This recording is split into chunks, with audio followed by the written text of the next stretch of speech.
day to you all, everyone from across the globe. I welcome you all to the virtual Zimbabwe Science Fair Festival 2021. And I will be your host. My name is Nyaradzo Mutiti.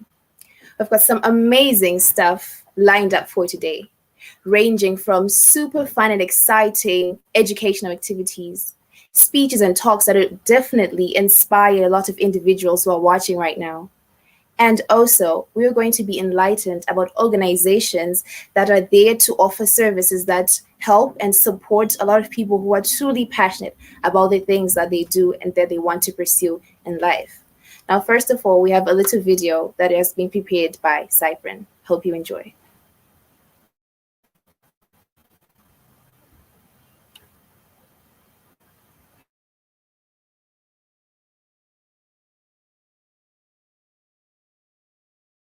Greetings to all the finalists and participants. We welcome you to the 7th edition of the 2021 Zimbabwe Science Fair. It has been quite a journey for the past 8 years. It wasn't easy, especially this year due to this pandemic. Unfortunately, last year and this year, due to this COVID, we could not carry on with our hands-on science activities. However, this year, we are bringing in and launching an exciting and innovating program for everyone from all ages and all walks of life. We are launching the Chemistry ShowOffs of Zimbabwe, supported by the American Chemical Society. So, what is this program going to be about? We are going to bring in exciting chemistry into the comfort of your homes, using everyday materials. Now, that is not all. This is going to light up the flame for the passion of science to you and your families.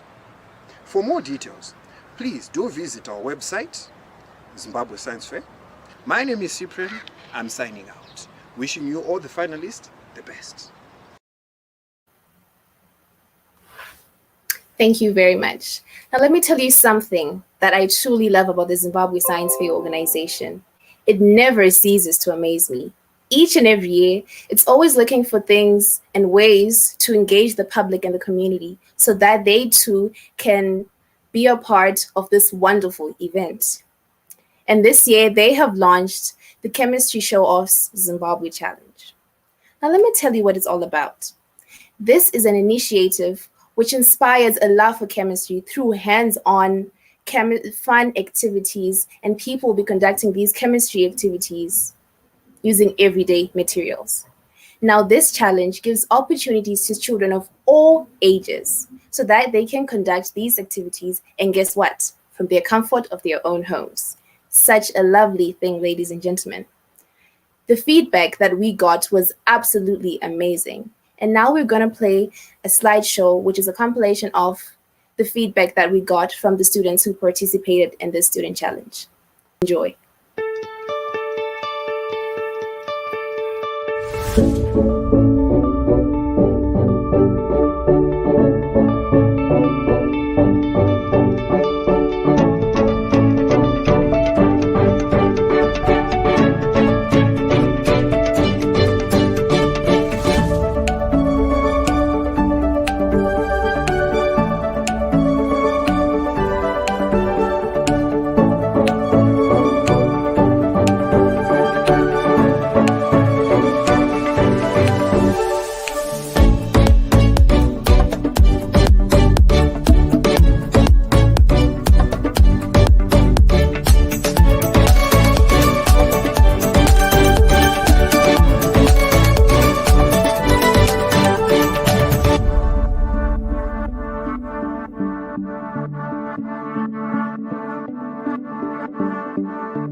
I'm 7 years old. My experiment is working water. So first, I'm going to pour water in these glasses. Now, I'm going to put food coloring in each of them.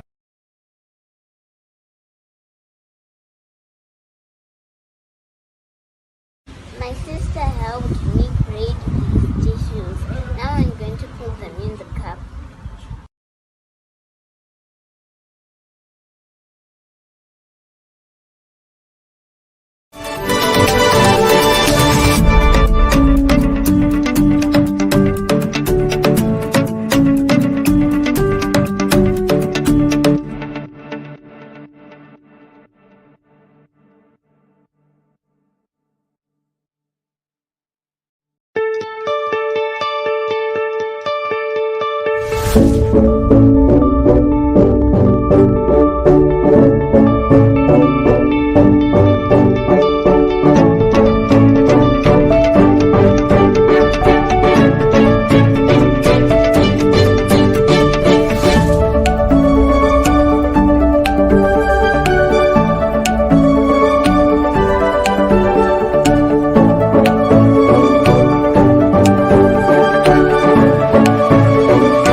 And I'm a student at the Dominican convent. My first experiment is paper chromatography.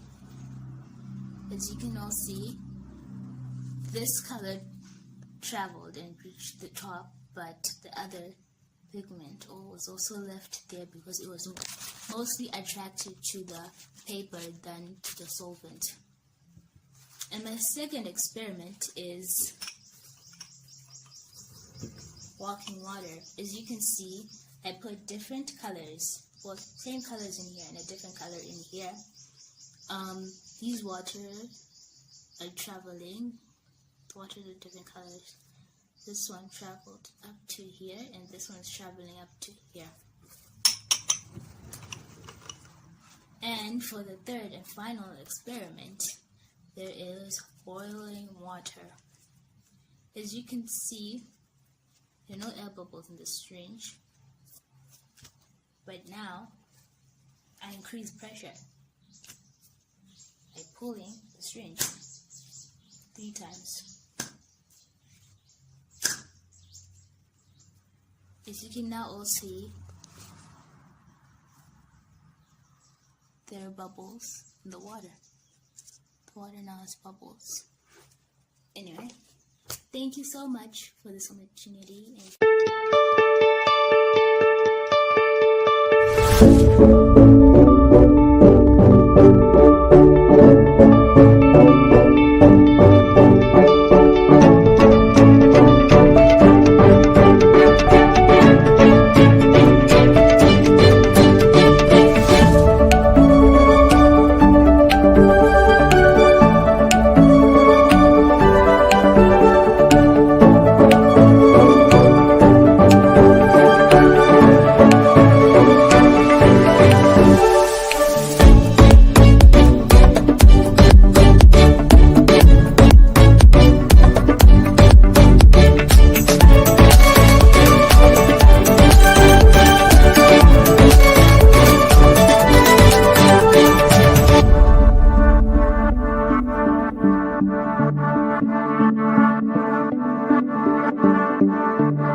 So I'm going to be showing you the boil experiment.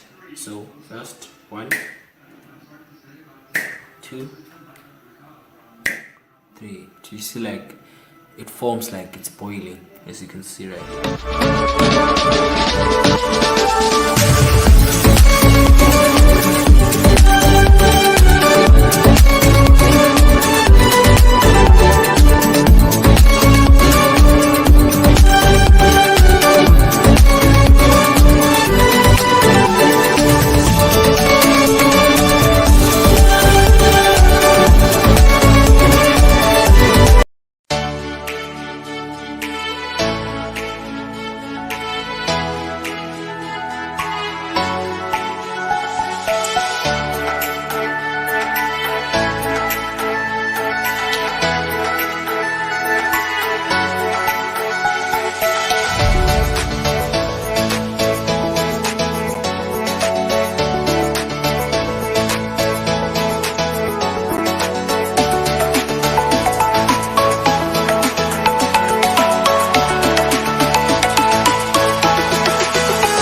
ladies and gentlemen, this was quite an amazing video. And if I say I think that there is hope for the future, I'm lying. I know that there is hope for the future because the engagement that has been happening, the participation, the outreach that we managed to get, that was something that was very lovely and wonderful.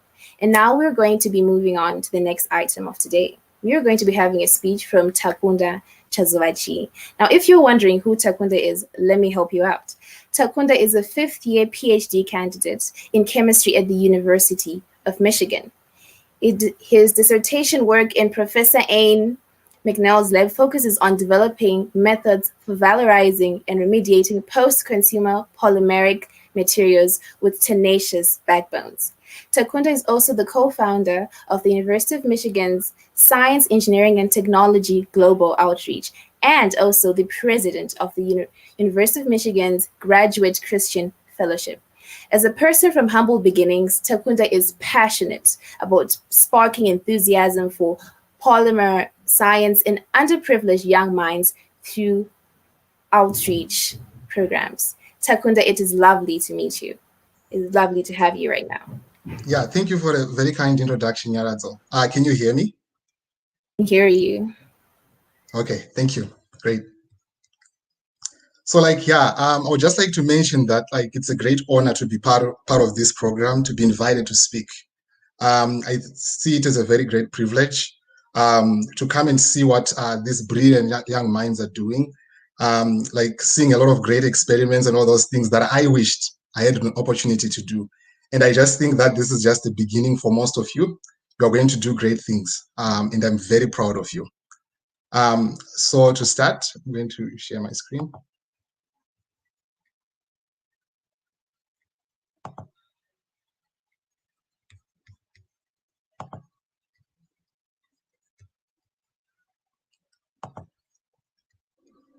So for today's speech, and also wanted to mention that I'm wearing my Zimbabwe shirt. Just very, very proud of what Zimbabwe is doing with this Zimbabwe Science Fair. And today, what I decided to tailor my talk towards is just walking you through my journey, which some of you may actually share. And in my case, it's moving from a rural growth point in Zimbabwe, which is oftentimes deplored by a lot of people, and then becoming a scientist and inventor. So before I go into my journey, I just want to share this Google search that I did about a poor man who became a scientist. The first thing that pops up on Google is Michael Faraday.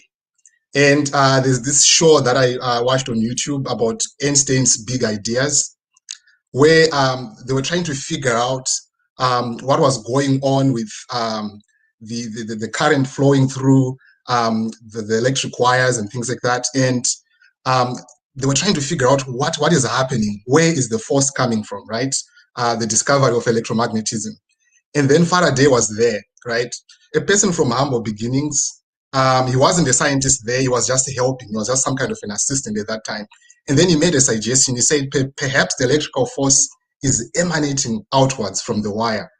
And then one of the scientists who was there looked at him and said, let me tell you, my dear boy, at the University of Cambridge, electricity flows through the wire, not around it, right? But it turns out that Faraday was right.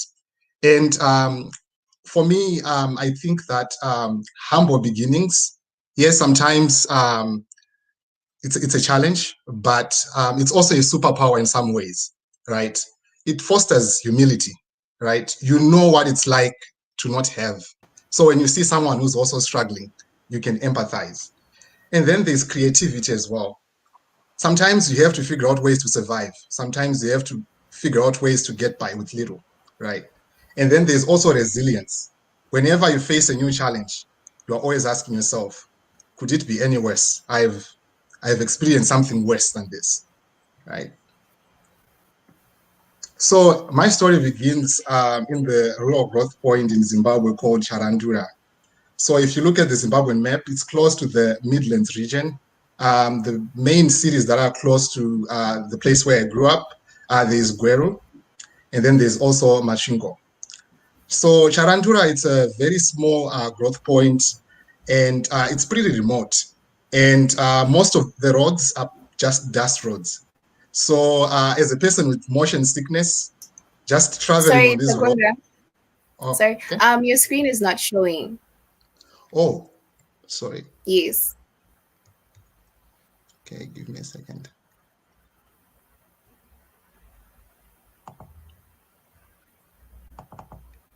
Oh, thank you. Thank you very much.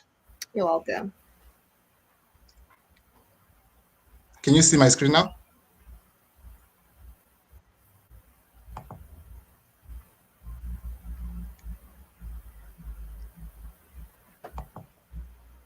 Okay, can you see it now? Yes, you can see it now. Okay, thank you. So yeah, I was talking about microfaraday, and I said when I went on Google and searched, just searching for a poor man who became a scientist, the first search that you come across is Michael Faraday's work.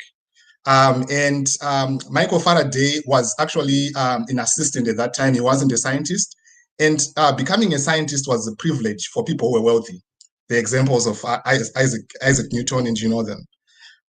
So when he was, when they were like trying to figure out what was going on with electricity flowing through a wire, and the realization that there was a force that was being generated in the process, the scientists were wondering what was happening. And then Faraday chimed in with a suggestion, and he says, perhaps the electrical force is emanating outwards from the wire.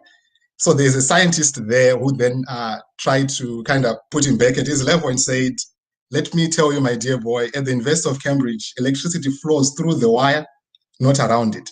But it turns out that Faraday was right? And today there would be no Tesla without that invention by Faraday. So talking about humble beginnings, I then mentioned that I was born and raised in a rural growth point in Zimbabwe called Charandura. So it is in the Midlands province of Zimbabwe. And it's the closest cities to it, there's Gweru and Masvingo. So in this community where I grew up, there was not really much to do. We had a hospital where my parents work.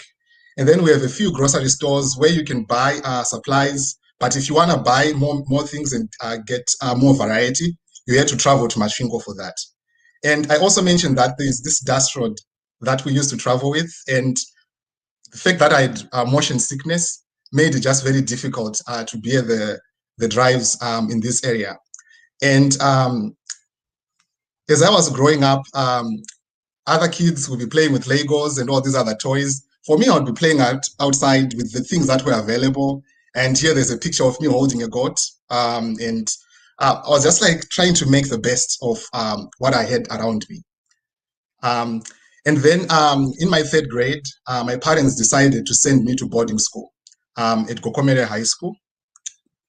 So there, I did my primary education since third grade. And yes, it was very far away from my parents and at a very young age. That's a little bit difficult. But the nice thing about that was that my parents, the bright side of it, that my parents sacrificed a good amount of money, the majority of their paychecks, to send me to a better school where I got to experience some of the things that I wouldn't experience in any other environment. I was able to interact with other kids from various walks of life. And that's when you also learn this collaborative mindset of working together with your peers to advance. Yeah, during this experience as well, yeah, a lot of these people that you see in one of these pictures, we are wearing lab coats. That was before our final physics exam at Gokomere High School. And a lot of the people that you see in here, some of them are pharmacists, there's engineers in there, they are medical doctors. We're all working together. And at this time, we're actually sharing ideas and just trying to make sure that we support each other. And that's another thing that you also need to learn, that your path is different from everybody else's path. So trying to put someone down is not really going to help you. But working together, you are all going to be able to fulfill whatever purpose you were created to fulfill. So while it's at Gokomere High School, I was also very privileged to be part of two programs that were very pivotal to my trajectory. As I mentioned, I had very humble beginnings. I couldn't even afford, sometimes it was very difficult to afford to pay for my tuition at the boarding school. My parents sometimes had to spend all of their money to send me to school. So I scored 10 A's in my O-level exams, which is something that I personally didn't expect. I wasn't that person you would consider to be very intelligent or someone who stands out. But there's a lot of power in persistence, resilience, right, that I mentioned earlier, and humility. I got into the Joshua Nkomo Scholarship, which helped pay for my tuition from my fourth year of high school all the way through Form 6. And during that time, I was also very privileged to meet a lot of talented and brilliant minds. And we're learning a lot of new concepts like servant leadership and all these other great ethos that really contributed to who I am today. And at the same time, I was also privileged to be part of the United States Achievers Program. And this is one that I have a picture of. And as we can see, a lot of these peers that I had here are doing great things out there. It was just very amazing. And I'm very grateful. A shout out to Rebecca Zigliamano, who was the founder of this program that helped me get a scholarship to come and study here in the United States. So I then did my undergraduate education at the College of St. Scholastica in Duluth, Minnesota. So when I was preparing to come to the United States to join this, to study at St. Scholastica, I was actually given advice and, just some heads up about things that you're going to experience. One, I was told that it's going to be a predominantly white society. So, some of these new things that you've never really heard about, like racism, you may experience some of those things. And then one of the things that was just mentioned low-key is that it's going to be very cold. It's one of the coldest places in America. Then I come there. I was excited about the snow at first, but it gets hard. It gets really cold. And it was quite an interesting experience. But one of the things that stood out from this, as I mentioned again, that way of realizing that, okay, we are in this together. Let's work together and achieve. We are not competing against each other. We are a team working towards different trajectories. There are a lot of international students at a very nice international students community at St. Scholastica, where we all shared similar experiences and we worked together. And I think I would give credit to a lot of those students that I worked with. At the end, at St. Scholastica, I actually graduated when I did my degree in mathematics and chemistry. I graduated and got the best student award in chemistry and also in mathematics. So both of my degree programs, I got the best awards there. And who knew that some fellow from Zimbabwe, like in Charandura, the Growth Point, would end up actually excelling this much. So this could be you if you share a similar story with me. So as I mentioned also, there's this aspect of persistence and resilience, right? That comes from having humble beginnings. When I got to the College of St. Scholastica, I didn't want to just set the bar at the baseline. My mindset was that I came this far and I just need to put in, I just have to put in the work. I put in as much as I can and then God does the rest. So I pursued opportunities to partake in research internships, which kindled my passion for polymers or plastics. And I'll talk more about what plastics and polymers are. And I had opportunities to go and present at various conferences like the American Chemical Society, and also did an internship at MIT, where I worked with Professor Timothy Swaga. He does a lot of work with polymers, and that's the first time I learned that all these materials that we have around us, a polymer can mimic each one of them. You can mimic metals using polymers.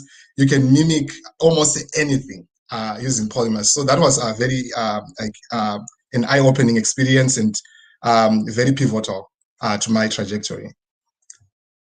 So right now, as was mentioned in the introduction, I'm now a fifth-year PhD student in my final year at the University of Michigan, and I'm studying chemistry.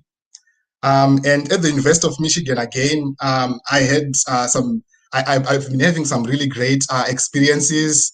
I'm part of the McNeil group, and this is just a photo of us, just being funny and silly. But like at this school, as I mentioned, this is like in the top 15 of all the universities in America in chemistry. It stands out. And as someone from this humble beginning, sometimes it's very difficult to see yourself excelling, right? I understand maybe same Scholastica, it was a smaller school. Yes, I did thrive there. But here also at the University of Michigan, I've actually won a couple awards presenting posters and talks, and I'm just like performing really well. And it's something that I also give credit to the people that I work with in the lab. So if you humble yourself, you ask questions, you are showing that you are willing to learn, people just get attracted to also wanting to help you, right? Help you and assist you. Even this talk that I'm giving today, my lab mates were there to kind of encourage me and help me prepare a good talk for you all. So I just feel very privileged and humbled as well by all these experiences. So I've been talking about polymers, and I'm also going to go into a little bit about my research. So now I need to kind of like familiarize you with what polymers are. So one thing that you can say, like I mentioned earlier, polymers are everywhere, right? So the plastic bottles that you use, all of them, they are made of polymers. The diapers that babies wear, and this is also going to stem into my research, are made of polymers and also have some polymers in them. The material that absorbs all the urine from the baby comes from a polymer. The paints that we use, and then I also mentioned that polymers can mimic metals, right? Some of you, maybe this is the first time that you are hearing that the inner lining that is on the non-stick pots is actually made of a polymer called Teflon. Yeah, and this was invented during the First World War, the Second World War, I think, by DuPont, if I'm correct. And there are also other types of polymers, right? So these are synthetic polymers that are man-made, that I just mentioned. And there's also natural polymers, right? They come in different forms. The sadza that you eat, starch, that's a biopolymer, that's a natural polymer. It's made of repeat units of glucose, right? So if you remember, like, let's say maybe in Form 2 or some time around that, you learn how you eat sadza, and then you chew it in your mouth, and then it turns into maltose. So you're breaking down that starch into maltose, and then later on in your stomach, it's broken down into glucose, right? So that's a polymer. And the proteins that you eat, the meat, protein is also some kind of a polymer as well. So polymers are just everywhere, right? And then now defining what polymers are and how they are made, there are certain terms that I would like to familiarize with you. There's a term mono, which just means one, right? And then there is poly, which means many. And then mar means unit. So if you say mars, you mean units. And in this case, let's say you combine those words, you get monomer, which is the small repeat unit that makes up a polymer. So in the case of starch or sadza, the glucose is the monomer. And then you go through a process called polymerization, which involves combining these groups to make what we call a polymer, right? Many units. So now that you are more familiar with what polymers are, I'm going to now dive into a little bit of my research. So my work starts off with just the realization of the unsustainability life cycle of the synthetic polymers that we make and use. So most of the polymers that we use are sourced from petroleum, which is a non-renewable resource. They go through numerous processes, and these processes are very energy intensive. And then most of the polymers that you make as well are single-use materials. Like if you use a plastic bag, sometimes you throw it away. And then a diaper, you definitely have to throw that away. And then when you throw these materials into the landfill, they are specifically designed to be durable. So once you're done using them and dispose them in the landfill, they are not just going to automatically switch on and decide to degrade. They will persist. These materials can persist in landfills for centuries and millennia without degrading. So we produce a lot of these materials from a non-renewable resource that we cannot replace, and then we are just creating a bunch of materials that we cannot really get rid of. So this is a very big problem. So my research now comes in and then says, hey, why don't we incorporate new recycling methods? So there's mechanical recycling, which is currently being done. This involves just taking plastics, melting them, and then remolding them into materials. But what about if we increase our focus on repurposing and chemical recycling, where you are taking these materials, breaking them down back to monomer, or converting them into other useful polymers. And then that then reduces the amount of non-renewable resources that we use, and then completely eliminates the disposal of these materials into the environment. So throughout my graduate school experience, I have worked on a lot of research projects. And to highlight a few of some of them here, I've done some work in Professor Mark Banazakow's lab in my first year, where I was working on designing an approach to bond non-woven fabrics. So these non-woven fabrics used in the soft lining that you see on diapers is made of a non-woven fabric. And then the masks that doctors wear in the hospitals, these surgical masks, and the masks that you are wearing during COVID as well, they actually use that material, that non-woven fabric. So in conventional approaches, the non-woven fabrics are taken and then they are just like lined up, and then you use direct heat to melt them together so that they bond. So I worked on designing a process where instead of using direct heat, you use microwave energy to bond these fabrics. So you're now getting bonding within seconds. So like right now, when we need a large supply of microplastics, when this process is refined, it will be very quick. Within seconds, you have a material that is bonded, and then it's already in use. And then from there, I worked on designing a way to recycle the super absorbent material that is used in diapers, that material that absorbs the urine. And in this work, I designed a way to take that material and convert it into pressure-sensitive adhesives. These adhesives are used on Post-it notes that we use, and they are also used in to make tape and all these other like sticky things that we use. And then from there, I also did some other work on now designing a way to capture microplastics using adhesives as well. And some of the things that are highlighted here, you see my name mentioned here and things like that. These are publications. So in graduate school, the currency to your science is publications. So sometimes you publish in a peer-reviewed journal, and then sometimes you can also file patents. So patents, it's just marking your territory and saying, hey, I invented this. No one has done this before. So I am getting the credit for the work. So I've, so far, my lab, we have filed a few patents on the work that I've been doing. And then I also have some papers that are currently in progress to be published as the work goes on. So today, for the sake of time, I'm going to focus on one of the projects that I worked on, which is taking that super absorbent material and converting it into a diaper, and just talk a little bit about the microplastics capture. So I mentioned about super absorbent polymers. I think it's a very exciting experiment. Even some of your science demos, I wouldn't be surprised to see someone trying one of these experiments where you take a diaper, and then you take out that super absorbent material, right? And then you pour deionized water on it, right? You then realize that this small amount, small, close to a pinch, can absorb over 10,000% its weight in water. So this material is very, very useful and performs really well. Before diapers, people used to use cellulose and manepi for babies. But now when it comes to a diaper, it's going to be very light because we're just using a very small amount to absorb all the urine that the baby can release. So it's very useful. But now the problem with this material is the problem with all the polymers that we generally talk about. These materials are single use, and then they persist in the environment.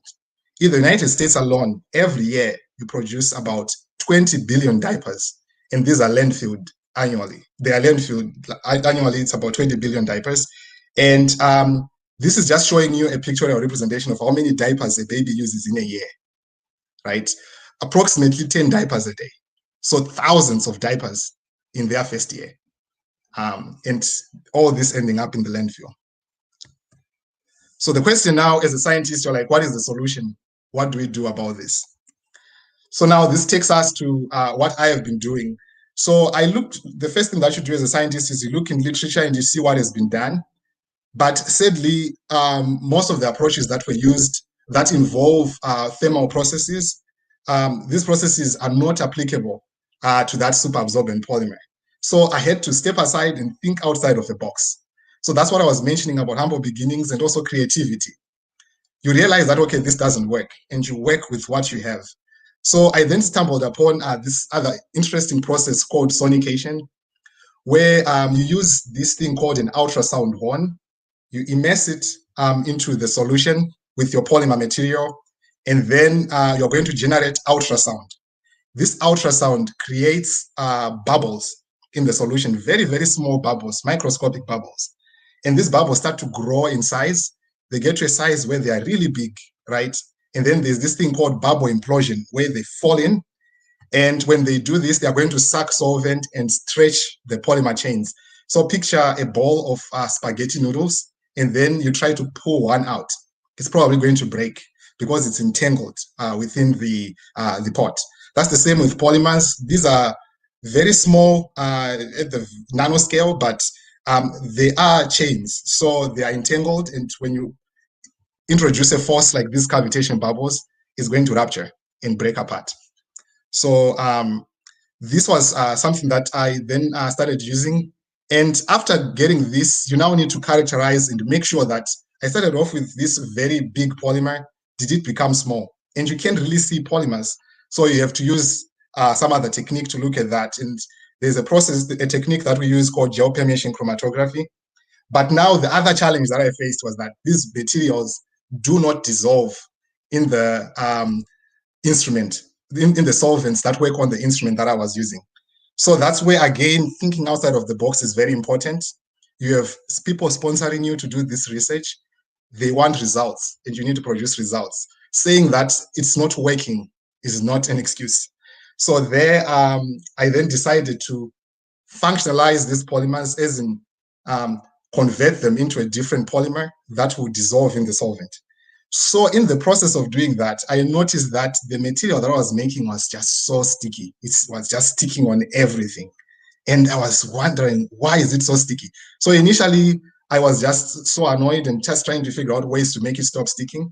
But then I was like, wait a minute, what about if this is an application? So I went and looked up on the internet and looking at research papers, and then found out there's something called a pressure-sensitive adhesive. And it shares a very similar chemical structure to the materials that I was working with.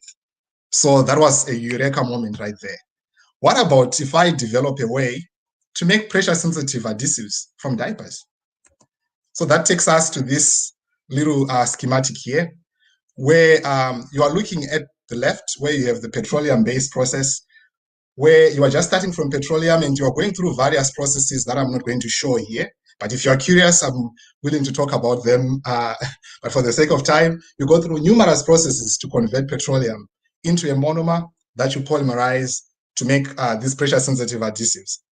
But now for me, I designed a way where you are now taking waste diapers. And then you just go through those conversions that I mentioned earlier to make the same material. And then it turns out also that this approach is more sustainable. One, you are getting rid of waste in the environment.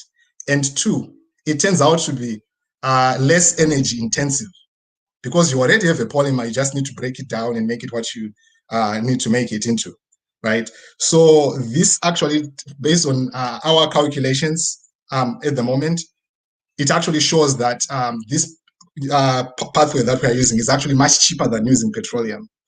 So that was just like a very nice, happy ending. And very soon, hopefully, this work will be published and you'll all be able to kind of witness the work that we're doing in the McNeil lab.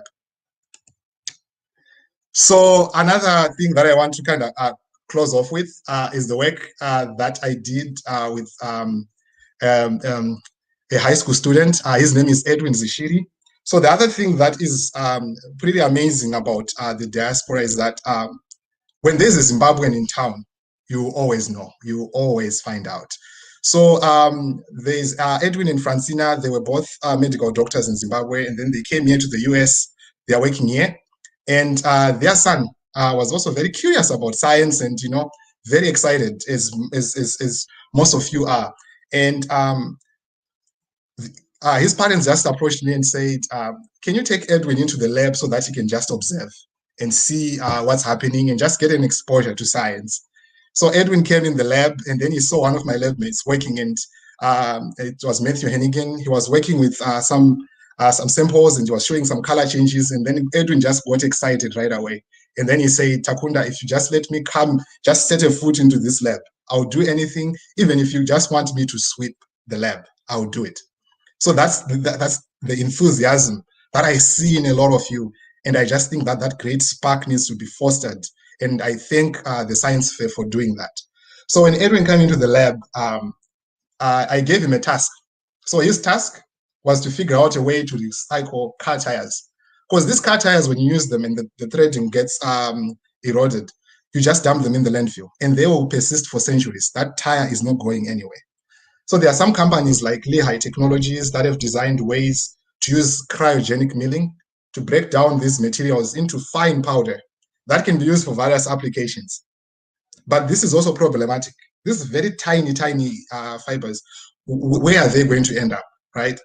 For their purpose, ultimately, they want to take this material and reuse it to make car tires. But the problem is that this material is cross-linked, so you cannot really melt it. So the task that Edwin had was to figure out a way to break the crosslinks in this material. So the work is still in progress. But one time, Edwin took that material and dumped it into a solvent waste container, where I was working with some other adhesive that I'd made and then threw it in there as well. So initially, the whole solution was dark. And I was like, tomorrow morning, I need to just advise Edwin that, you need to dump solid waste into the solid container and try to avoid letting it get into a liquid waste container. When I get back in the morning, I'm calling Edwin, come and let me kind of give you a little lesson, He comes and then we just see, wait a minute, the whole mixer is clear. That dark mixer that I saw is no longer there. What happened? Then as we were observing, we then saw this little blob floating around. And then that was a eureka moment, right? This micronized rubber was all dispersed in this solvent bottle. But because there was an adhesive, the adhesive bound to this material, right? Adhesives are not quite known to function very well in water and all that kind of stuff. They lose their stickiness. Like if you put your bandage in water, it doesn't really work as well. But here, this was pretty remarkable that it was capturing these microplastics, this micronized rubber. So I then took a picture of this and then went to my advisor. Then my advisor also had a quick eureka moment, and she was just like, yeah, this is something amazing. This can be applied to microplastics. So what are microplastics? Microplastics are these very tiny particles of plastics or polymers that are generated when, let's say, you break down, these plastics eventually break down in the environment. They turn into these very small particles that can be harmful. These particles end up in fish, in our drinking water, and that becomes a very big problem. And most of these microplastics actually come from washing clothes, textiles. So if you are using a washing machine, the discharge that comes from that washing machine has a lot of microplastics in it, coming from the wear and tear of your clothes. And also, like some people wash clothes at the river, Kumusha, back home in Zimbabwe, we'll do that, washing clothes at the river. It releases microplastics into the environment. And that's a very big problem because these things can be harmful to us. So now there are approaches that were designed that are out there and already patented. One of them is Goopy Friend, where you have a bag that has small pores that can only fit water, but the microplastics are expected to stay inside, and then that way you avoid contamination. And then there's also one called Filtro, where instead of putting the clothes in the bag, you are putting the device on the outside, and then it just filters off the effluent that comes from the washing machine. And then the thing that kind of like I would like to point out about this technology is that they have a size limit. So this one cannot go below 50 micrometers, right? And this one cannot go below 100 micrometers. And a lot of the microplastics that are actually harmful to us are like 1 micrometer in size and things like that. So this is not quite effective at capturing those microplastics. So now the exciting thing about the work that I'm doing is that my approach is not based on size. It is based on non-covalent chemical interactions, where it's an actual interaction between the microplastic and adhesive. And as you can see in this demonstration, I have a stable that I coated with the adhesive and put it in a mixture of microplastics, and you can see they're all captured by this thing within seconds. And yeah, it can span all the way to like very, very small sizes. So owing to this work and like a lot of work collaboratively with other professors at the university, my professor was awarded a National Science Foundation research grant. So this is not money that is coming to us, it's money that is going towards this work in designing technologies to improve on what we did to capture these microplastics. And yeah, we won a $2 million grant, and we're just recently celebrating it this past year in August. And this is just very exciting. And one thing that I would like to think about is that I was that kid who came from a rural growth point, right? When I came and went through all these other programs like USAP and Joshua Nkomo Scholarship, I didn't even know how to type on a computer without looking. I didn't know how to create an email address. I had to learn these things after I finished Form 6, before I came here to the United States. And when I came here, I was going to school with people who type something in 15 minutes, pages, minutes, without looking. I had to look and type and figure out how to do things and all that. And it was very intimidating at first. But as you can see, if you persist, if you are humble, and if you are patient, things will work out. And I just believe that it will work out for you all as well. And then just to finish off, I think we are kind of running out of time. One other thing that I also want to highlight is the power of teamwork. So apart from my research, I also collaborated with other peers from different disciplines, business school, engineering, and we worked together and participated in competitions. And this is a Patagonia case competition, which was also meant to design ways to design processes to solve the plastics packaging problem. I've seen like in Zimbabwe, like there are these chibukus that are in polyethylene terephthalate bottles. Those bottles are collected and then they are recycled and things like that. Patagonia does the same thing with its packaging. They are looking for ways to recycle it. And here in this case, we designed a process where you could actually like delaminate a laminated fabric, the laminated plastic, and separate the parts. It was something that was already done, but we worked on just trying to tailor it towards Patagonia's work, and we're able to score 3rd place out of over 124 participants. And I'm very impressed by the fact that you guys are already working on competitions and doing science projects at that age. I cannot imagine what you're going to be able to accomplish once you earn your PhDs or like more savvy in chemistry and science. And then another thing that I mentioned about humble beginnings is that you don't really have much, and most of the things that you have are dependent on who is going to help you. So for me, I had Joshua Nkomo Scholarship, which is run by Strive Masiwa. Strive Masiwa gave back to the community, and I was able to get a scholarship, right, to continue my studies. And then there's also Rebecca Mano, came from here in the United States, went to Zimbabwe, started a program to help underprivileged students to get scholarships to study in the United States. Without these people, even my lab as well, all these other people who are just helping me to get to where I am, I wouldn't be here. So when I look at it, I now look at you, I look at other people, and I'm like thinking that I think I need to step in and do something as well. I was helped, now it's my turn to help someone. So together with a colleague, who is also my fiance, Violet Sheffy, we started a program called UMSET Go, University of Michigan Science, Engineering and Technology Global Outreach.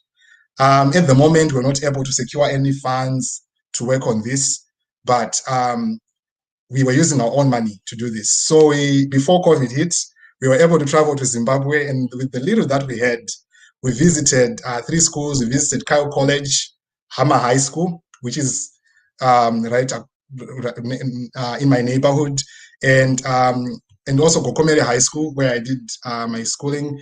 And it was just great to see the enthusiasm that you all have. You know, it's something that, like, I do not know. The sky is the limit.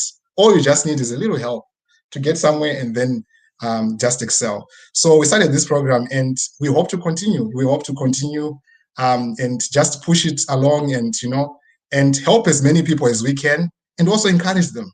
Once they get successful, go back to Zimbabwe. Start a research lab, do something, and help someone, because science and technology is a way even to help Zimbabwe get to where it is. It doesn't lie in mining and all these other things. We have brilliant minds in Zimbabwe and all these other countries in Africa as well. And just fostering that talent means a lot. So to kind of like just finish up, I would like to thank my lab, the McNeil Lab. I think Professor Banazak Hall was also my mentor.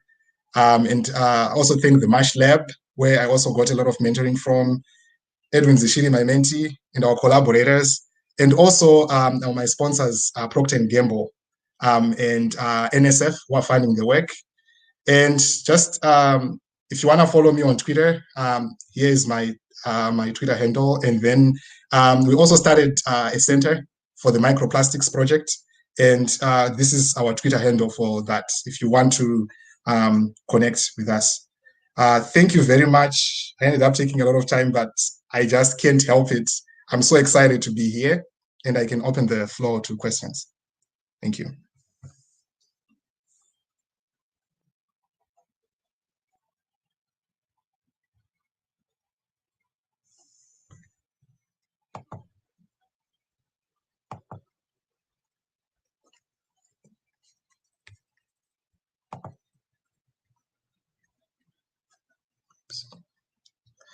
You are muted. Sorry, you are muted. Thank you. Yeah. This is such a beautiful journey, Takunda, and it's been so, so inspirational. Now you had quite a rough start, but you didn't let that stop you. And now you're a living testimony. There's so many people out there who feel like giving up, once they know that they're having a bumpy start, to pursue what they love. And what advice would you like to give people like that? Yeah, so I said earlier, if you are having a bumpy start, like if things are hard, yes, it's great to go and ask for help. Ask for help, ask for assistance, reach out, right? So for me, even when I was going through all these processes, I would seek out for help. So that's one thing, definitely. But another thing is also to realize that these bumpy starts and these challenges that you're facing can also be a superpower, as I mentioned. They are going to create a lot of resilience. You are going to be creative many times to kind of solve some of the problems that you are facing. And that creativity is what applies to science. It applies to any global problem that we are facing right now. Even COVID, if you look at it, it required creative minds to step outside of the box and say, hey, we need a vaccine within a year. Seemed very impossible, but it's happening. And there are a lot of, actually, some Zimbabweans that I saw who are actually contributing to some of that work. A lot of people, a lot of talent that is working on that. And that also has to do with sometimes a bumpy background. Is that superpower that is required when the going is tough. That's amazing. Thank you so much. Unfortunately, we don't have any time for more questions because of out of time. So thank you so much for joining us today. You've inspired a lot of people. I'm pretty sure about that. Thank you so, so much. Yeah, thank you for having. Right, that was Takunda, ladies and gentlemen. And now we're going to be moving on to John Hishma from the US Embassy in Harare. So Mr. Hishme is the Cultural Affairs Officer at the US Embassy in Harare, Zimbabwe, responsible for education and cultural exchange programs in the public diplomacy section. Prior to this assignment, John served as the Assistant Cultural Affairs Officer at the U.S. Embassy in Jordan for 3 years, working on higher education engagement and career development programs for Jordanian youth. With over 25 years of public diplomacy experience, John has spent his career programming and promoting international educational exchange programs as means to build mutual understanding and directly engage with foreign audiences to explain and advance U.S. foreign policy. His past foreign service career assignments include positions in Guatemala, Trinidad and Tobago, in Washington, D.C. Prior to the service, he served as Executive Director for the Council on Standards for International Educational Travel, an independent accreditation organization that promotes international high school exchange programs. Mr. Heshme also worked in the civil service at the U.S. Department of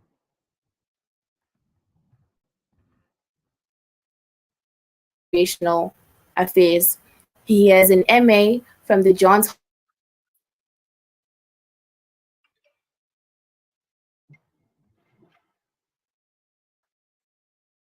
for agreeing to be part of this amazing event, Mr. John Hishma.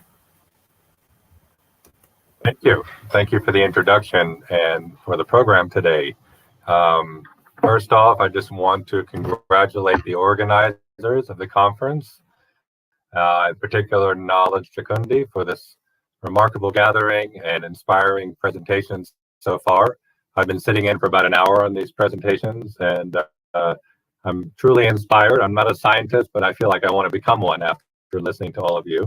But I do want to also congratulate the organizers, the teachers, and all the hundreds of students that are participating in the program. I know there's a lot of great educators out there. Our schools are all suffering with Corona. We're trying to get through this pandemic together, and it is difficult, but it's inspiring to see that people are persevering and working through all the challenges that education has had for the past year or so. So what I want to do is bring up the presentation, and I'll run through those details, and then I'll be joined by my colleague at the embassy, Fadzi Vajandu, our EducationUSA country coordinator, which will go into a bit more detail about applying for and studying in the United States. So let me bring up the presentation now. All right, let's see here.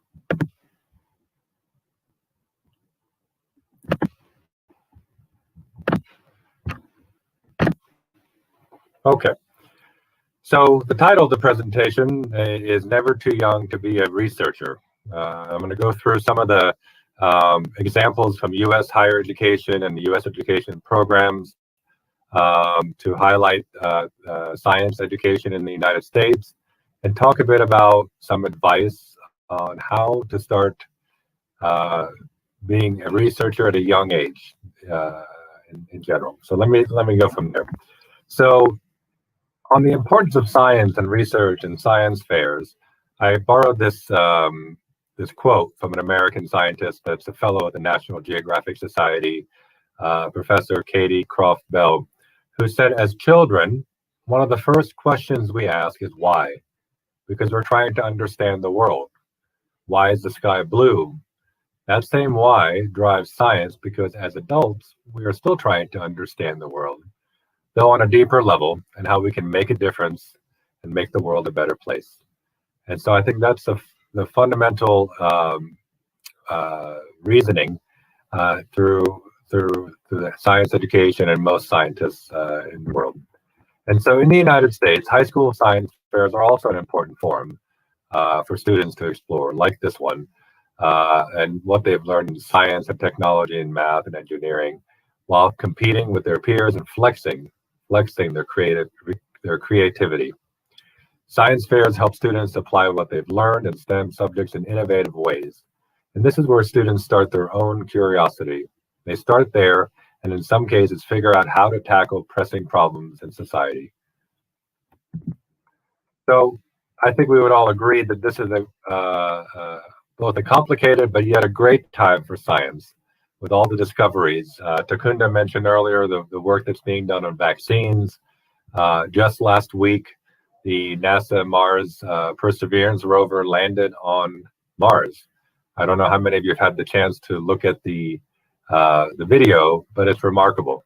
And this was done collaboratively, as science often is, internationally collaborative efforts of scientists and a team of researchers, and a range of a broad section of engineers and geologists, and all these different scientists came together for this Mars program. And the Perseverance rover landed essentially on a dime, light years away, on a spinning planet that none of us have seen this close up ever. And so I just wanted to highlight a bit about the NASA program. Essentially, this exploration was the ultimate data collection when you really think about it. And the big science question that the Mars exploration program was trying to get at was how past water activity on Mars has influenced the red planet's environment. And so this is no different than any other research project that scientists go through. However, it's a lot more elaborate, I would say.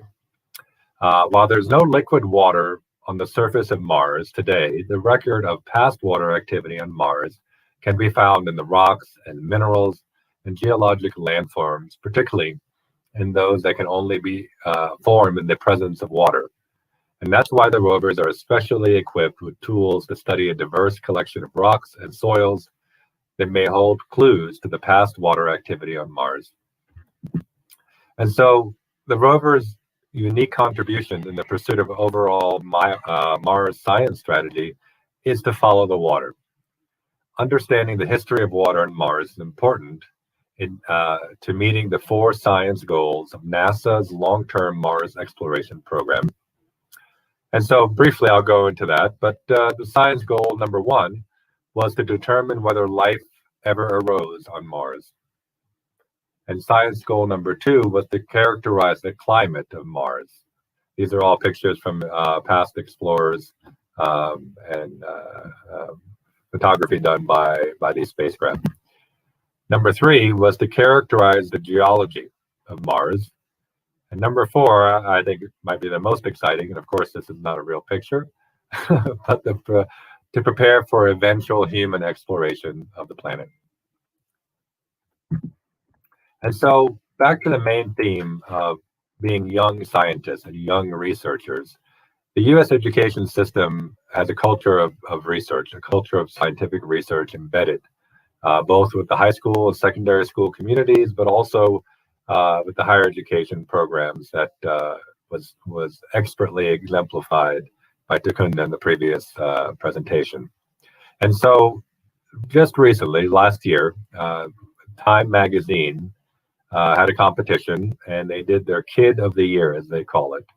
And they picked this American student named Gitanjali Rao, Indian American heritage, who's only 15 years old, and she's a scientist and inventor, and she was named Time magazine's Kid of the Year in December 2020. And I just highlight her because I think she's inspirational to many young scientists as well, is that her approach is quite simple. She says, don't try to fix every problem, just focus on one that excites you. And she says, if I can do it, anybody can do it. And so this is a remarkable resume that this young girl has. And I invite you to take a look at it online, of course, at your own timing. And so she is an inspiration I'll come back to later on in the presentation. But the question for me to ask of you is, why pursue an independent research project? Am I too young? Does it make a difference? Will I contribute to knowledge? Will this be something academically worthwhile for me to do? And essentially, independent research projects are a great way to explore an area that interests you. This goes back to what the previous slide was mentioning about Ms. Rao, which was do something, look into something, learn something that excites you, that interests you. And that's quite often where most research projects start. And so one of the main goals, one of the main reasons to pursue independent research projects is to explore an area outside of your normal schoolwork that interests you. And then by undertaking a research project on your own, Not only will you explore a personal area of interest in more depth, but you also will demonstrate your dedication to pursuing knowledge for the sake of learning. And independent research projects, when conducted well and presented appropriately on a college application, can be a great advantage to you, to your college admissions process, which my colleague Fadli will go into a little bit later on. And so, let's say you're a young scientist listening in on this presentation, you're thinking, well, maybe I do want to pursue a research project. Maybe I do want to contribute to the field that I'm interested in. The question is how to choose a topic for a research project.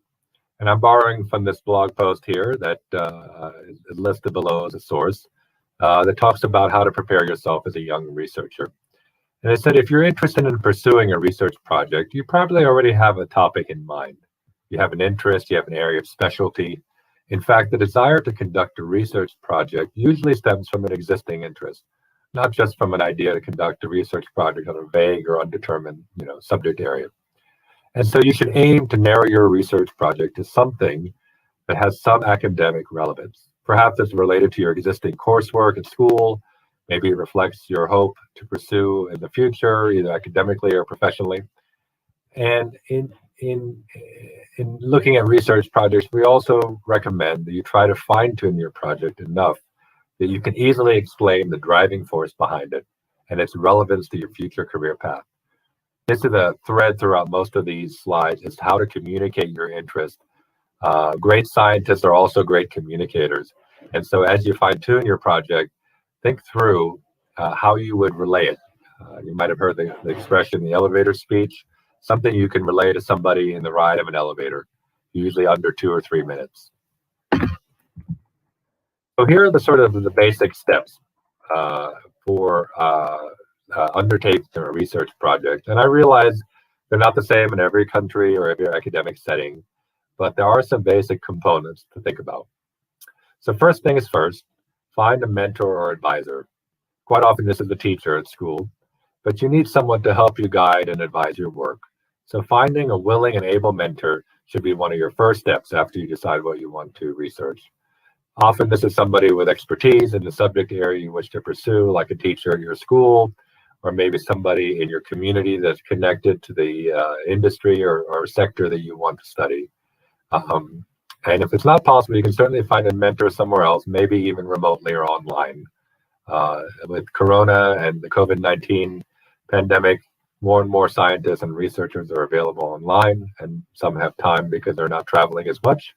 So this is also an opportunity for you as well. And then second point here is to set a timeline and stick to it. I think this is an area that, is tricky for students sometimes because you have a lot of competing demands on your time. And so you set a timeline that includes the basic components of background research, writing your thesis statement, in-depth research phase, outlining your final paper, drafting it, editing it, and eventually publishing it.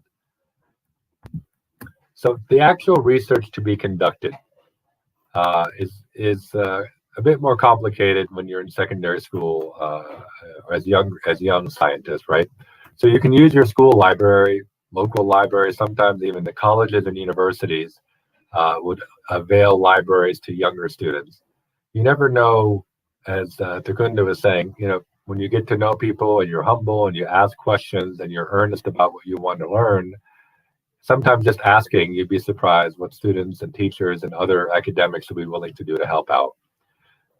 The U.S. Embassy also has information resource centers. We have 3 of them. We call them the American Corners in Mutare, Bulawayo, and Gweru. And we also have one at the U.S. Embassy here in Harare at Westgate. There are also online research tools. Google Scholar is a good place to start to find peer-reviewed and high-quality publications. You can take a look at other resources, but be careful what you choose from online resources. As we all know, not everything we read online is true. Not everything in print is true or accurate. So you need to ensure that every source you rely on is of high quality and fact-based. You'll see on every slide here, I have a source listed below and a link. And it's very important to document your information, to not and take any forms of plagiarism, and to do your own work, but also to check other people's work before you cite it. And then in terms of organizing your paper, now you're ready to organize. You go through your notes. You carefully see how your notes support your thesis. And I thought this is one of the most important points of the presentation if you're undertaking a project like this, is if the notes don't support your thesis, be prepared and open to changing your thesis. Always allow the research to guide the direction of your paper, not the vice versa. I think a lot of times I think back to my graduate work that I had a thesis in mind and I was more interested in finding evidence that supported my thesis because I thought it through, I thought it was wonderful, and I wanted it to be the conclusion of the paper. But this is an important point. Allow the research to guide the direction of your paper. And organize your notes into the order that makes most sense for your paper and use them to guide and outline. This is basic research writing. And write out a rough outline of your paper. Then you write your paper depending on what you're interested in looking at. And the tricky part is editing. Again, communications, both verbally and in writing, really define the work, not just the research itself, but how you present the research. And some students even choose to have a peer or family member or a respected community member review your edits. After several rounds of editing, you'll be prepared to publish your work. I learned at a young age that you can't own your writing to the point where you're not willing to take any constructive feedback. Sometimes you prepare something, you're really proud of it, and if somebody has edits, you really don't want to change it. And I think that's a lesson I'm still learning in my career in diplomacy, that you can't overly own your own writing. You really have to write to the audience and to get the best published work at the end. And again, publication is the last point on this slide here. And publication sounds, I think, scary when you're younger and starting out. But publication sounds like, it's a very official completion of your project. But in reality, publishing can take many different forms. It's really just a final draft of your project. And for some, publication means submitting a draft of your project to an actual journal or formal publication. For other means, it's creating a polished draft, putting it in a science fair such as this one. And it could just mean turning it into your mentor. But you should be proud of your final product, no matter where you publish it. And so essentially, I just want to start, I'm going to finish where I started, which was, this is from the same Time Magazine Kid of the Year announcement, is the importance of science and young scientists. And basically the quote is saying, "The world belongs to those who shape it. And however uncertain that world may feel at a given moment, the reassuring reality seems to be that each new generation produces more of what these kids have already achieved, a positive impact in all sizes." So I leave you with my admiration for your work. I encourage you to seek out mentors and to make your mark as you want to build your career as a young scientist and develop your own research path. Good luck and thank you very much. At this time, I'm going to turn over to my colleague Fadzi Majandu, and then we will both take questions after that. So thank you.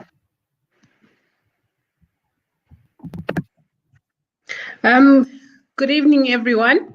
My name is Fadzimu Jandu. As John has mentioned, I am the Education USA advisor at the embassy, at the US Embassy in Harare. And I will talk to you today about our work as Education USA. And before I get into our presentation, I just wanted to give a shout out to Takunda and Pelagia, who was part of the opening yesterday.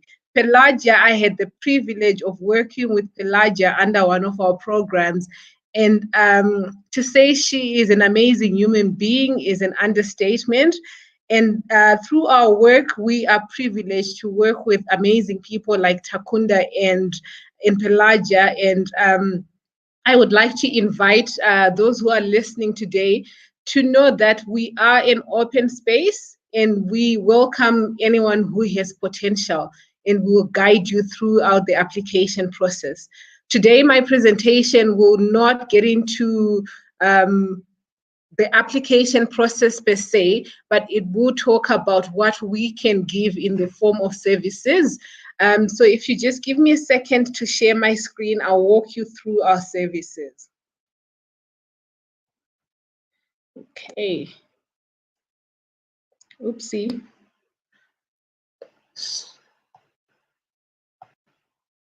There we go. Okay, so who is EducationUSA? We are an official department of the U.S. Department of State. So that's why we're housed in the U.S. Embassy. And I bring this up because a lot of people ask us, are you agents? Do you charge for your services? No, we get paid to do the work that we do through U.S. government funding. So we do not charge extra for the services that we give. Our offices in Harare are located at the U.S. Embassy on 2 Lorraine Drive in Bluffview, Westgate. When you come to the Westgate shopping mall, you will see our building. It's part of the embassy, and you have to get into the embassy to get to Education USA. You can follow us on Facebook. We post a lot of scholarship opportunities. We also post our success stories, and we may just post Takunda in the coming weeks with his permission. We also have a Twitter handle where you can follow us. So who is Education USA? We are a source of information, and we are part of the U.S. Department of State. And across the world, we have 425 advising centers. 175 countries have Education USA offices, and there are more than 500 trained advisors worldwide. So our operations are quite big, and wherever you go, you will find an Education USA office.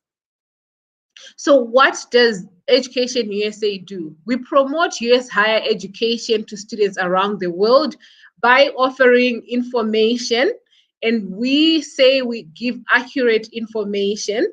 We give comprehensive information. So when you walk into our offices, we will answer all your questions about studying in the US, and we will give you accurate information. We get trained on an annual basis, and we also get updates on a daily basis on what's happening in the US, different scholarship opportunities. Our information is current. Like I mentioned, we get updates on a daily basis. And all of this is important to give you a bit of background on how we work. We do not represent any particular institutions in the US. So if I mention a university or college in this presentation, please take that as a mere example or to highlight a point. But we work with students who are interested in any accredited university or college in the US. Throughout this presentation, I will use college and university interchangeably, but they mean the same thing in the US. So your undergraduate experience in the US can be at a college or university, and it means the same thing. So what do we do as Education USA advisors? We assist students with the following services. When you come to our offices and you say, I have no idea where I want to study, but I am interested in looking at American institutions, we walk you through the process of finding and identifying universities that match your qualifications, that match your financial resources. We have students who have come to our offices like Takunda and Pelagia and said, I have fantastic grades and I want to apply to the US, but I do not have the funding. We help them find schools that give full scholarships. We help them find schools that will help them achieve their goals. So if you're looking for a science institution, our goal is to help you look for a science research institution. If you're looking for a school that has a fantastic media program, our role as Education USA advisors is to help you find that institution and to identify any financial aid and scholarship opportunities that you may qualify for. We help students understand the application and admission processes to American universities. There are more than 4,000 institutions of higher education in the US, And this can be a bit confusing for someone coming from a country where, you know, if you have 15 points, you go to this university and you qualify for this department. The application process to the US is more comprehensive and more subjective in a way. So there are real human beings looking at your application. So you have to provide different aspects of who you are as an academic and as a person. So we help students navigate these differences and walk you through some of the unique aspects of the American application process.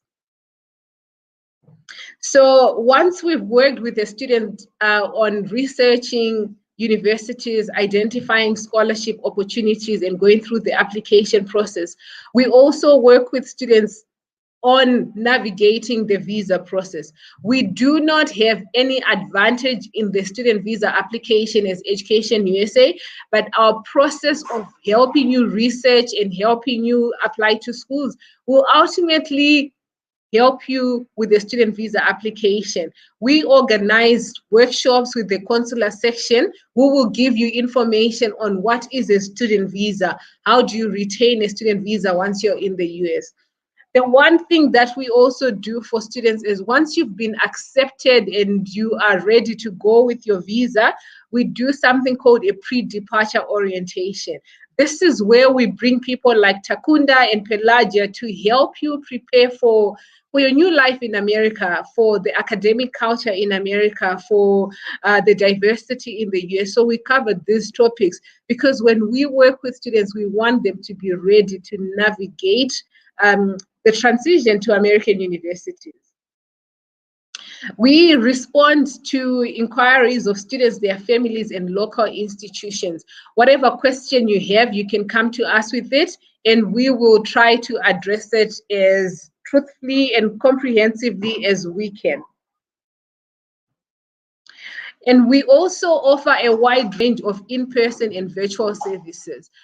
Before COVID-19, our offices were open for walk-in. So anyone could come to the embassy and want to see an Education USA advisor and would be there to answer any questions from how do I find a scholarship, how do I apply for a visa, and that sort of stuff. Currently, all our services are virtual. So the first page that I showed you is our contact details. We have a WhatsApp number there. We have our Facebook page.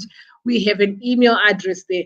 Please feel free to get in touch with us and we will try to answer your questions to the best of our abilities. The good thing about Education USA as a network is there are more than 400 advisors. So if I cannot answer your question, someone in the network can. And if I cannot answer through the network, someone like John is available to help you. So we pride ourselves in having different support systems for students. And of course, their families. So how do you get the actual information on applying to the US? Every month, we have a virtual introductory information session. This is a 1 hour long session where we talk about the 5 steps to applying to the US in detail. We actually give you information on how do you do your research on colleges, how do you find financial aid, and once you've attended this introductory session, then you're free to schedule a one-on-one appointment. Before you can schedule a one-on-one appointment with us, we want you to attend this session. So the information for the one-on-one sessions and the scheduling platform will be shared during this session. The main reason for us to do this is there are thousands of students who are interested in studying in the US. If we gave everyone a one-on-one appointment, then they wouldn't be able, we wouldn't be able to address this 1 hour session in an individual meeting. So for you to get that individual appointment, you must attend this information session. The next one is next week on the 3rd of March. From 3 p.m. to 4 p.m. is the actual presentation. Then we take questions. The meeting details are here. It's on Zoom, and I've shared the passcode. Again, you can follow us on Facebook, and you can email on Harare at educationusa.org with any questions that you have. So just to give you a bit of, like Takunda shared his story, we also like to share success stories of the students we've worked with. If you look at this, this guy here is Brian, and Brian is one of our favorite students. He joined the embassy through USAP, which is now the opportunity program in the embassy. So Takunda and Brian and Pelagia have come through US Embassy programs that may have had a different name, but we are proud to be associated with these students. Brian is, he wanted to do like something in the sciences. When he started his journey to college, he ended up changing his major, working on politics, but now he works for a bank. Students start working on something and can completely change their degree program. And we think that's one amazing quality of US education, the ability to go from one subject to another and still thrive. And then here we have Pelagia, who came to the embassy last year, and she was teaching a coding class. When Pelagia went to the US, she wanted to study physics and she wanted to work on atomic something. I'm not a scientist, so I can't quite remember the technical names for what she wanted to do. But now she's into computer science and she's into agricultural yields, and she is participating in different kinds of things, including mentoring others. So last year when she did her session at the embassy, I am proud to announce that the 4 people who are sort of in the middle here have all been accepted into different American universities and colleges. And the beauty about America is that you can start at a college that you never knew existed. I doubt Takunda knew of the College of Saint Scholastica before he applied, but the outcomes from even a college as small as the College of Saint Scholastica is just amazing. Takunda started at a small college. We'll move on to a big college and do big things. Pelagia is at another small college, Haverford, but Pelagia has won so many awards that I am even jealous of her, even though I have worked with her as an advisor. Like, we are privileged to see these dreams come true. These are the 4 students here. Bob is at the Sewane, and Alois is at Rice University. Alois took 2 gap years. The first 2 years, he didn't get into any university or college in the US. He did not give up. Takunda mentioned resilience and persistence as the key to success. And Alois, who is one of my proudest moments in the work that we do as EducationUSA, embodies all of that. He got so many rejections. He started calling admissions officers at US universities rejection officers, but he did not stop applying. And he got into Rice University with a full scholarship. More blessings is at Cornell on a full scholarship, and Juliana is going to Smith College on a full scholarship. They want to study different things. EducationUSA does not only work with science students. We work with students who have achieved academically, who are committed to changing something in their community. We have a program called Opportunity Program, which is what funded the USA program before it became officially as the Opportunity Program. This program identifies high achieving students from low income backgrounds. We fund the application process to the US. We fund your SATs, we fund your transport. If you are in Gokwe and you need to come to the embassy to do your applications, we fund you to come to Harare and do your applications. If you're accepted by an American university, we also pay for your air ticket. So some of the students that are on this picture, including Takunda, benefited from that US government program. And if you're interested in learning more about this program, I encourage you to join us on the 3rd, and we will explain a little bit more about how to do that. Today, I didn't want to get into the details of the application process and how to start. I just wanted to introduce ourselves and invite any questions. So I am ready for questions.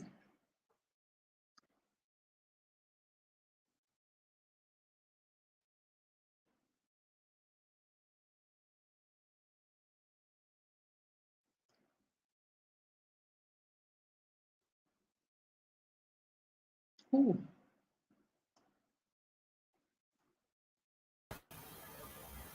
Oh, Thank you so much. Thank you so much for enlightening us. That was wonderful, and we've learned a lot. So our first question is from Nyaradzo Moya. He says, how can you get a scholar to study in the States? okay. So unlike in many countries where you get a scholarship before you go to school, the US application process is a bit different. You apply to an institution, and that institution is who gives you a scholarship. So when a student walks into our office, we have to do an assessment together with that student to say, okay, you want a scholarship. These are the types of schools in the US that give scholarships. Do you have the grades to get a scholarship? We not only work with students who want scholarships, we also work with students who can pay in the US. So a student can walk into our office and say, I have the financial resources to do everything that I need to do. I just don't have the know-how. So we give information to that student and guide them through the research and identifying universities. All right, thank you very much. So we've got another question from Malvin. He says, if one manages to get accepted at one of the universities in the US and he or she wants some financial aid to meet his or her tuition, is there any way you can do to help such a student and attend the university? So we have two ways that we assist students, not financially. We do not have the financial resources to pay for any gaps in scholarships or any gaps in financial aid. However, around March, we have a session called Next Steps. So for those who've been accepted into different colleges, we speak about how do you renegotiate for financial aid. And you can do this at schools that allow you to. So some students can get additional financial aid, but one way of getting resources is to reach out to the universities that accepted you, find out if they have any scholarships that you can apply for, find out if they will allow you to negotiate for additional financial aid. However, we encourage them to find out these things at the beginning of the application process.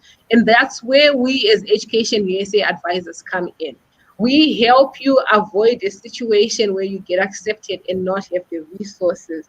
So I encourage all the students who are listening to this session to pay us a visit so that you're guided from the beginning and you make decisions that are going to make that dream come true.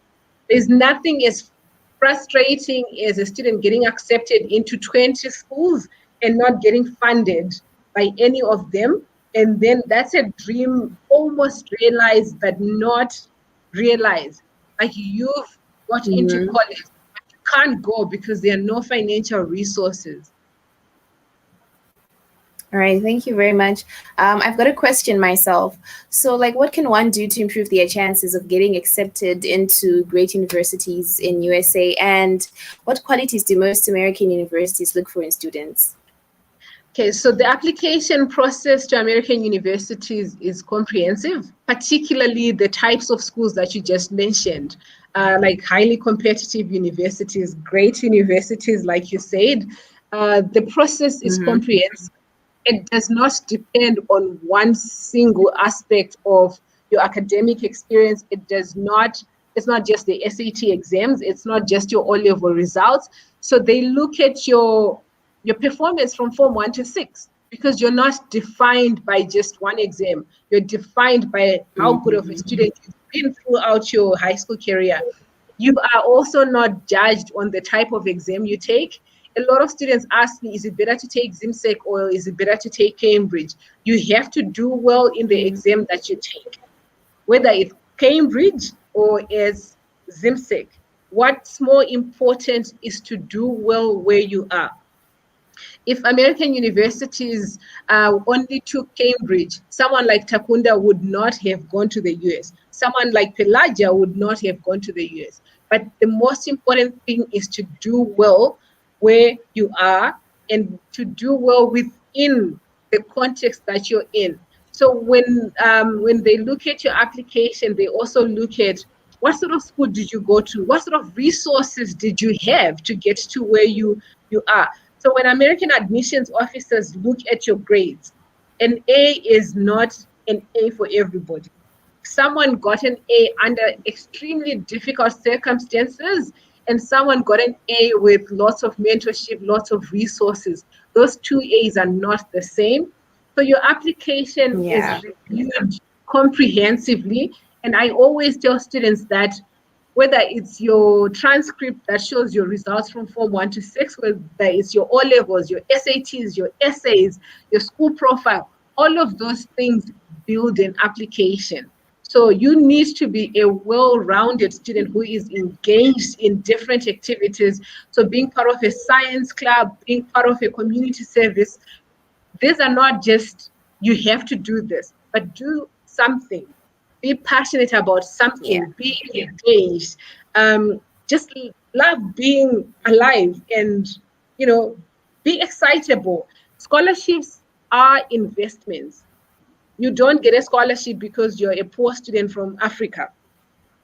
You get a scholarship because you have achieved something despite the difficult conditions or despite the challenges that you've encountered. So I always tell students never to say, I need a scholarship because I don't have money. No. Tell me, I need a scholarship because I'm an amazing student. I have given so much to my community. I have participated in 100 things, including walking to school for 10 kilometers. Those are the things that will attract scholarships and funding, not that you're a poor student from a village in Africa. Yeah, thank you very much. I've got a question for John. Okay, so, sometimes not everyone who exactly gets accepted into the university that they want, they might get rejected, and it somehow breaks someone, like tears them apart. They don't know exactly what to do. They lose hope completely. What advice would you give to those kind of people who face situations like that, where they get rejected into the schools that they really, really wanted? Well, I think that's interesting, because the way Fadzi also described it, culturally, as an American, it's a little different in the US, where we value individualism. What makes you stand out? What makes you separate? Going your own way is a very specific American cultural sort of identity, striking out on your own. So I think what I would say in terms of, you could have your heart set on a certain university, but I think what's really important is to find the university that's the right fit for you. Everybody says you should go to an Ivy League or the top school of this or top school of that. I think what's important is to find the school that's the right fit for you. Then the longer presentation that Fadzi does and we do on this is, if you're looking for a university in a certain field of study, some universities are located next to major centers of industry in that area that you want to study. That would be more relevant than going to a small college town where you're don't have access to certain things. So with the wide range of universities, my advice is to find the university that's the right fit for what you want to do academically, and do your own research. Don't just apply somewhere because someone else went there. Apply somewhere because it's the right fit for your academic goals, your career goals, or just your personal interests.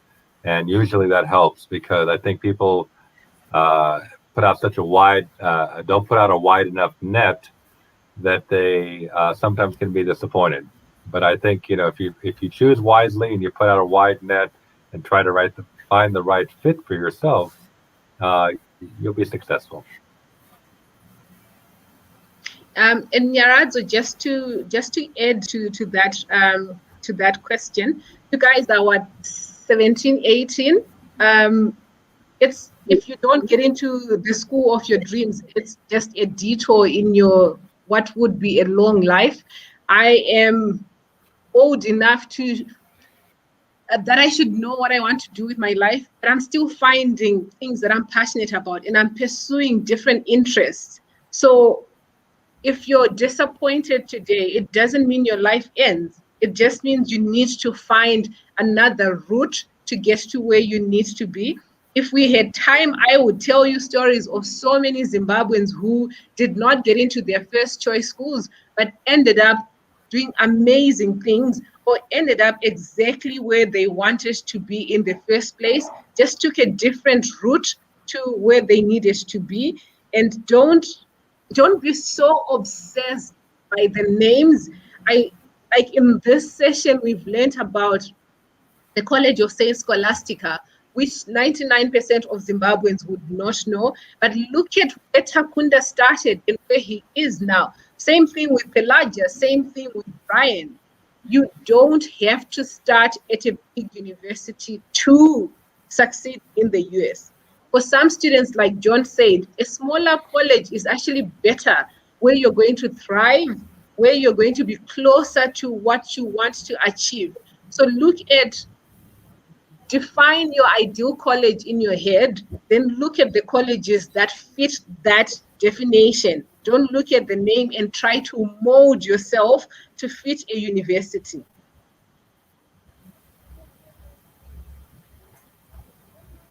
Thank you very much. You've learned a lot, especially the part about like we have this kind of mindset that if you're a poor African kid, they'll automatically like consider your application. And I think people have to change that kind of mindset, because most people think that because of your background, your poor background, you know, they might like feel pity for you, then you know, like you're automatically a shoo-in. And we've learned that it's mostly about what you do and the things that make you shine and stand out. Thank you so very much. Now, it's almost time. It's actually time up. We're way past our time. So any last things that you'd like to say to our viewers? I'm going to start with Fadzi. Nothing really. Yeah, go light your light and shine. You don't have to follow other people's paths. You don't have to be a scientist to solve a problem. Sorry for the scientists in the room, but we all have a role to play, and let's get on with it and just do what we need to make this world a better place for everyone.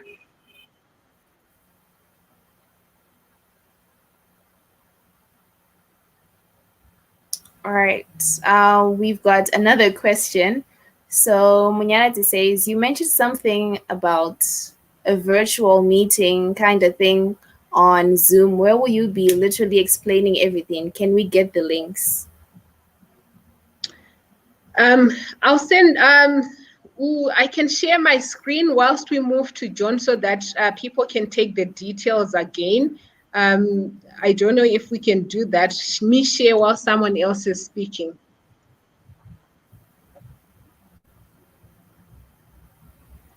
All right. Thank you very much. And we haven't heard John's response. Yes. Yeah, I just, you know, I echo Fadli's remarks. I do believe you need to be open to the left and right turns that life gives you. When I first started out, I wanted to be a musician in college. That didn't work out. I was a music major my first semester, and I only became part of the Foreign Service as a U.S. diplomat much later in life. I had a few different turns, and I've only been doing this for the last 10 years. So be open to the path that unfolds in front of you. I think is really the most important thing when you're planning ahead. It's good to have a plan, but it's also good to be flexible. That's all I have. Thank you. Thank you so much. We've learned a lot, and I'm pretty sure our viewers have been enlightened, and they are definitely going to change their perspectives of how they see these kind of things. Thank you so much. This was a lovely session. This was a beautiful day too, and a lovely way to end the day. On behalf of Zimbabwe Science Fair organizations and all the people who sponsored us, we'd like to say thank you very much, and we'd love to see you tomorrow to join us at the award ceremony. Thank you. Whew.